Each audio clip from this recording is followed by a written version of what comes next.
Good morning, teachers. Here is Kirsten Thea Herodias Piene. Today, we are going to talk about a branch of applied linguistics. As you know, in linguistics, we study the language scientifically and we try to figure out different dimensions to it. For linguistics is the key to language. But first, I have here three pictures of one of the most famous and important writers in English literature. First is we have William Shakespeare. He is widely regarded as the greatest writer in the English language and the world's greatest dramatist. Some of his most famous plays are Macbeth, Romeo and Juliet, and Hamlet. Next, we have Edgar Allan Poe. He is best known for his poetry and short stories, particularly his tales of mystery and macabre. Poe's best known works are The Raven, Annabel Lee, and The Fall of the House of Usher. And lastly, we have William Wordsworth. He was an English romantic poet who helped to launch the Romantic Age in English literature. His famous work is I Wandered Lonely as a Cloud or Daffodils. He is called the poet of nature. But why are we talking about these famous writers? This is not a world literature subject. We will see in the next slide. How Shakespeare is different from Poe. Shakespeare's style is tragedy, like Romeo and Juliet, comedy, and history, while Edgar Allan Poe is known for his Gothic writing style of suspense and horror. How Wordsworth is trying to convey his message.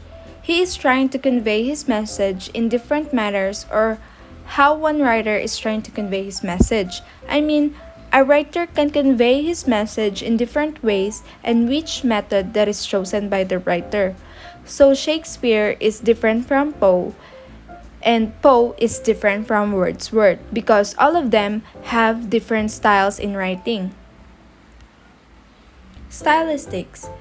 Stylistics is the branch of linguistics that primarily studies the style of writers and the way they try to convey their message.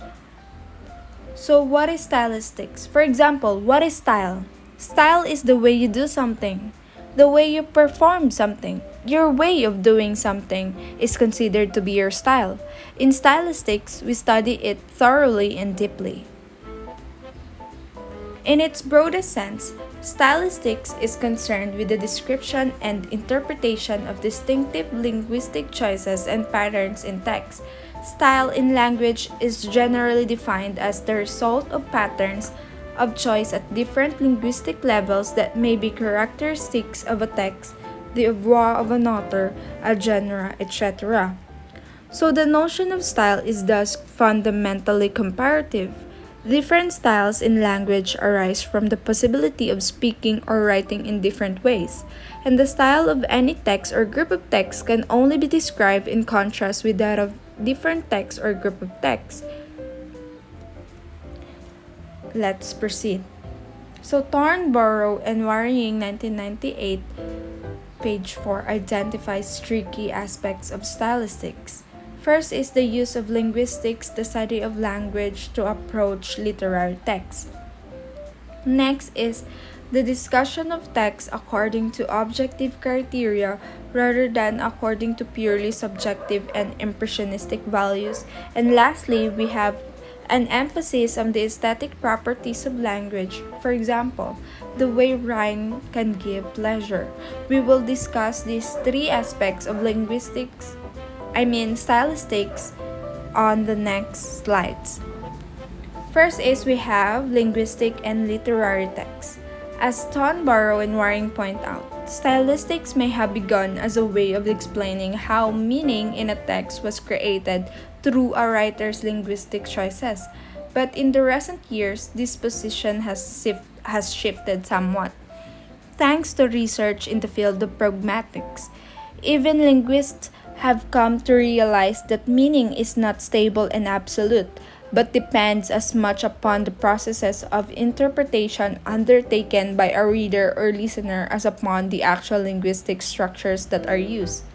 So, consequently, account has to be taken of contextual factors which had been ignored in the past, such as the cultural background of the reader, the circumstances in which the particular text is read, rather than concern themselves exclusively with finding out what a text means.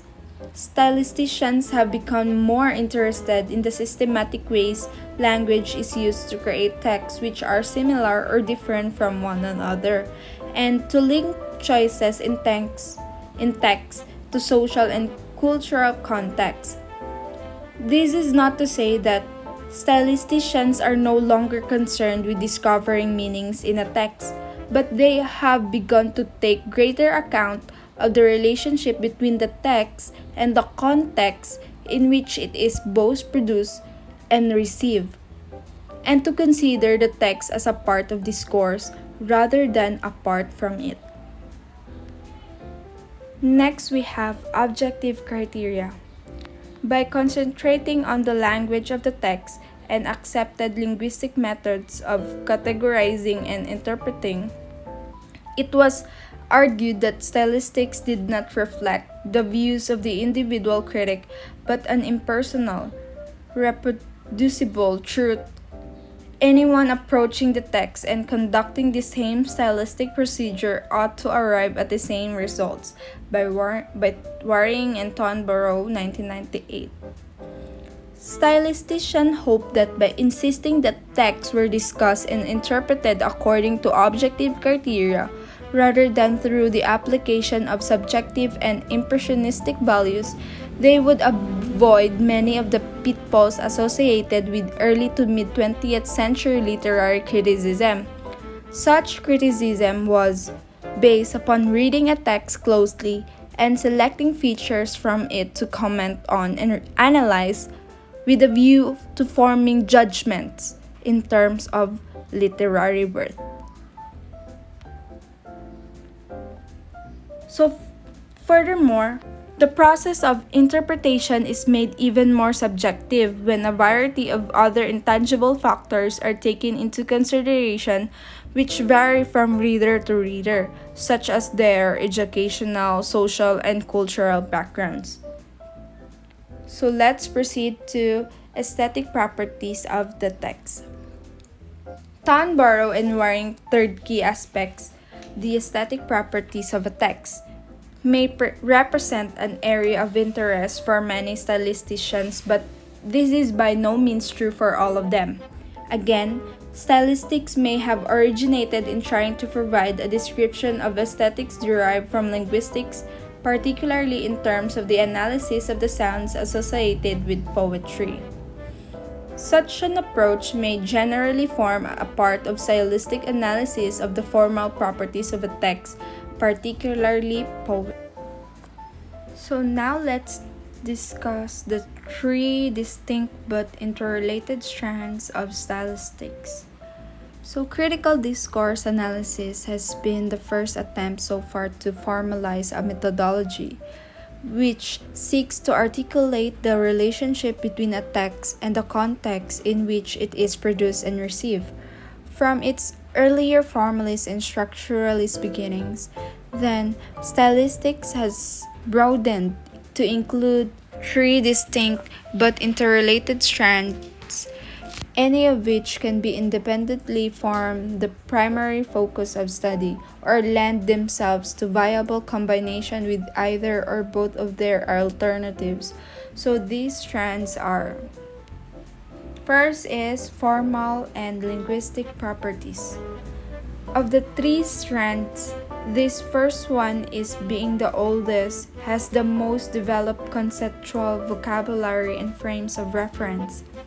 In the stylistics classroom, a common language or meta-language exists for learning activities centered around the metaphorical concept of the stylistician's toolbox and includes the use of checklists of the kind offered by writers or textbooks in stylistics. It provides much more scope for reading between the lines and for considering what is absent or implicit in a text than would a reading which focus solely on the linguistic codes governing the explicit use of language. So the first area of study which centers upon the formal and linguistic properties of a text includes, for example, consideration of the ways in which writers or speakers next make selections from the linguistic potentials of a given language so as to create an artifact manifesting certain formal properties, for example, foregrounding. And we have construct cohesion and coherence within a text so as to give it a dynamic example, narrative structure, position themselves and their characters vis-a-vis their potential readers, example, modality, transitivity, point of view. Next, we have point of contact. The second strand considers the point of contact between the text and the reader as an interactive communicative act. It includes such considerations as the way in which writers draw attention to other texts, both antecedent and contemporaneous, and studies how readers track text during the act of processing or anaphoric devices. And lastly, we have text and sociocultural context. Finally, the third strand considers the text within its sociocultural context and considers, for example, the ways in which the readers place text within a social framework, example, genre studies, and how texts meditate authority, power, and control. Example given, critical discourse analysis, feminist stylistics. So this strand shifts the point of focus away from a static and monologic view of the text which exists in its own world as a self-sufficient entity, towards one which is much more dynamic, cognitive, intertextual, and interpersonal. Stylistics and pedagogy.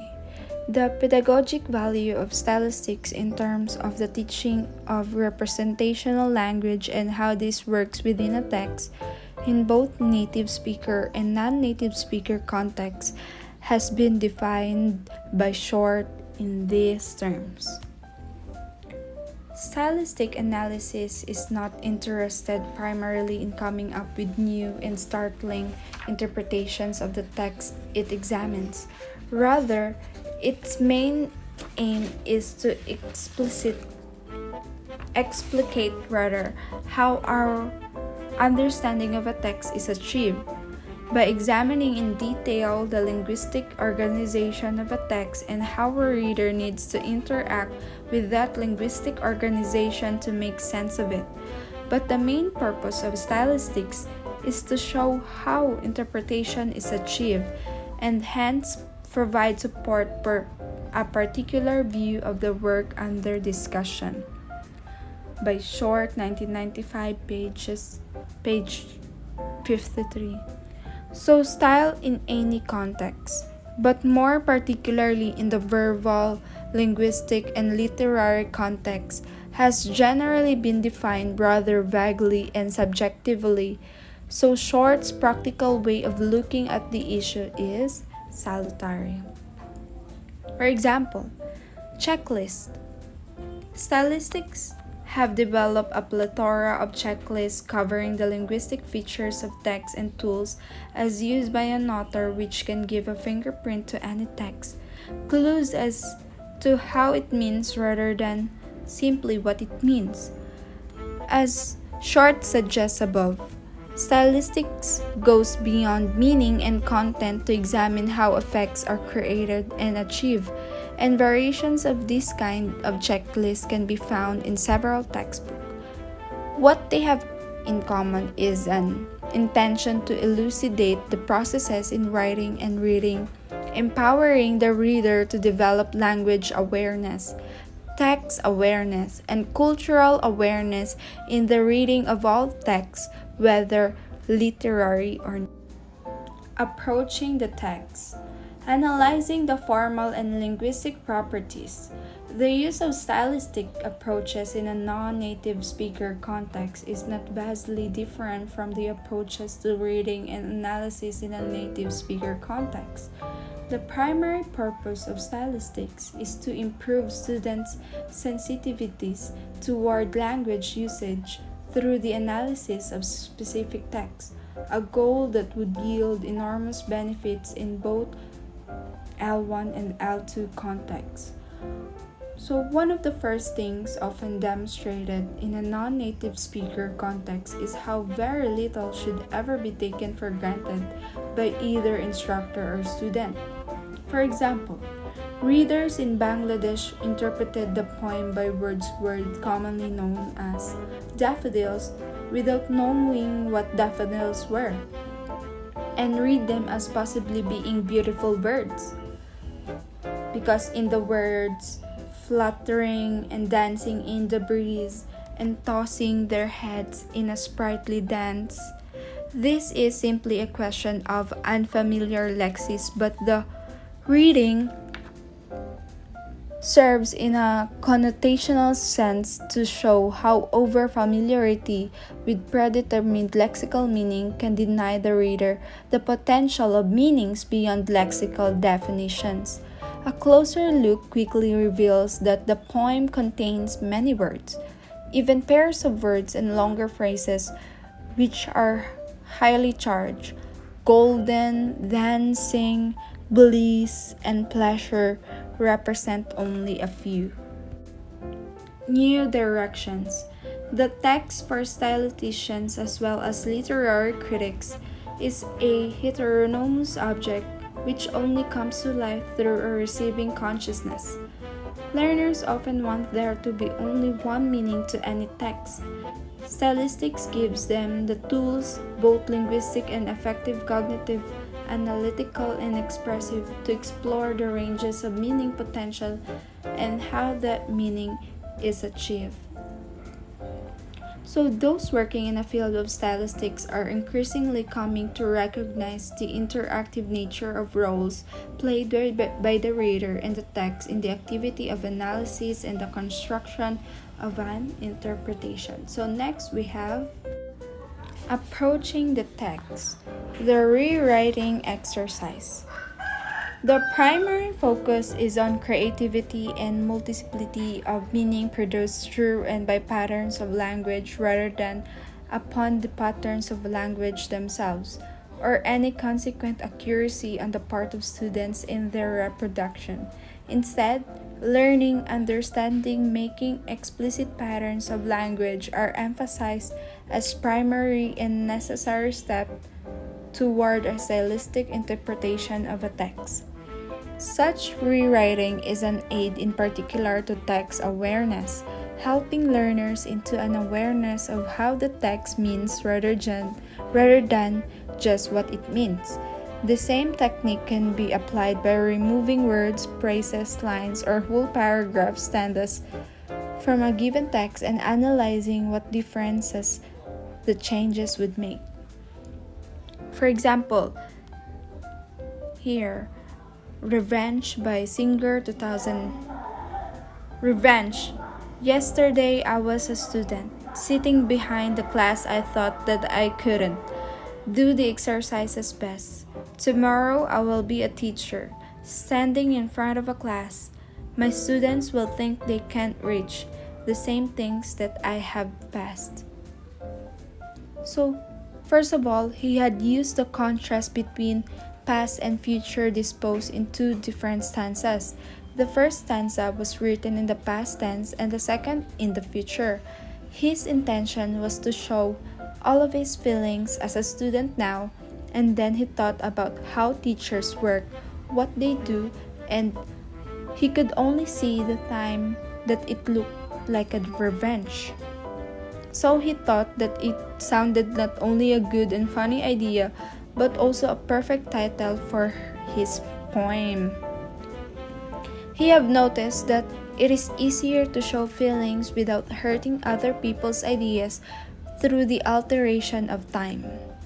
So, by engaging our students in this kind of activity, students' intuitive knowledge of the linguistic structures associated with writing are brought to the surface, or conversely, explicitly taught structures may become absorbed into a more intuitive layer of students' consciousness. However, the primary function of such an exercise is still that of sensitizing students to language use, and more specifically to its complexity and capacity for referentiality. Okay, that's all for stylistics. Thank you so much for listening.